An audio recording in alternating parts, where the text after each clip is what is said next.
Hi, this is Ken Schultz with Dasco Label, bringing you another efficient, money-saving solution. What we're showing today is NiceLabel Designer Express on this little laptop, printing to our A4+M printer. And we're trying to put the wiring or the shrink sleeves onto Teflon coated 24 gauge wiring. And we can't put self-lam wraps on it because it doesn't stick. So we need to have something like a shrink band right here. Now, this is one that I've done, but I'm going to show you how we created this format, did it, and shrunk it on there. And in the meantime, we'll be printing it out too. So this is NiceLabel Designer Express.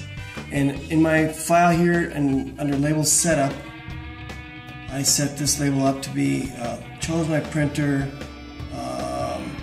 chose my stock, and basically have set this up as 0.3 inches wide, about 3/4 high, and the margins are, so that's what we're going to see right now. I'll just show you here. And what I did was I put two fields on it. I put two identical fields that are going to be putting the same thing in there just twice because maybe it's easier to read. We did have an original one where we had put the text in there, two of each, in big text, big font.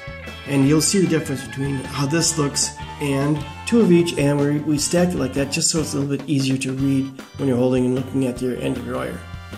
So we've got the format set up, we've got our printer, and I told you and showed you what we're trying to do and what success we did have. We also tried a smaller stock, but it is actually made for this size wire, but it's the wire that we had, it doesn't slip on very easy at all, and it just starts getting kind of mushed up, so that doesn't work. So we went with a larger one, and it seems kind of big, but it shrinks down real nice.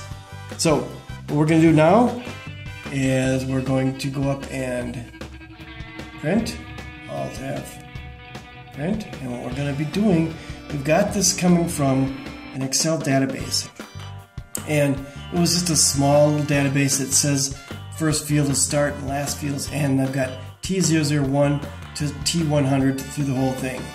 And so, let's see, we're going to preview here. And there's our end one, next. There's a T001, 2, 3, and so on. That's what I'm going to be printing right now. And when it gets to the end, it ends with the word start or end, whatever, so that in the batch of 100, I'll be able to tell the beginning and end very easily. Alright, go back to my print screen here and spec out what we want to print. I'm just going to do 5 here, and we're just going to watch the printer first do this. I'll hit print here, and then we'll go to the printer.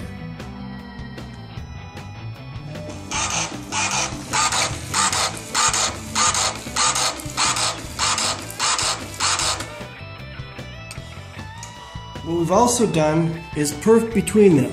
So T001 and 2 and 3, all of them are perf between so that I can grab them, and there's a little bit of resistance, but it comes off quite easily. Okay? Now I take this, pop it open, and slide it on quite easily. And now we can just go out and use a hot air gun and shrink it down. Like I say, this was shrunk down, and it does slide a little bit. That's about the limit of its amount that's going to shrink. We can get a 3:1 shrink ratio stock that shrinks down, and it would be tighter than this is. But this is just 2:1. But I think it's certainly not going to fly around, but it can be moved a little bit. So this is the shrunk version, and this is the way, and it was quite easy to stick on because it's nice and large hole there, so it just kind of goes on real easy. So there we go. We have the software, we had the printer, and now we have the shrink tube ends on the wire itself. And what we're doing is doing 2 of each, 1001, 1001, 2, 2. So on that wire, we can put 1 on each end. And so we can tell this is T003, whether it's here or whether it's there. So that is it. visit us at DascoLabel.com and we can just help you out with some other projects. Thanks.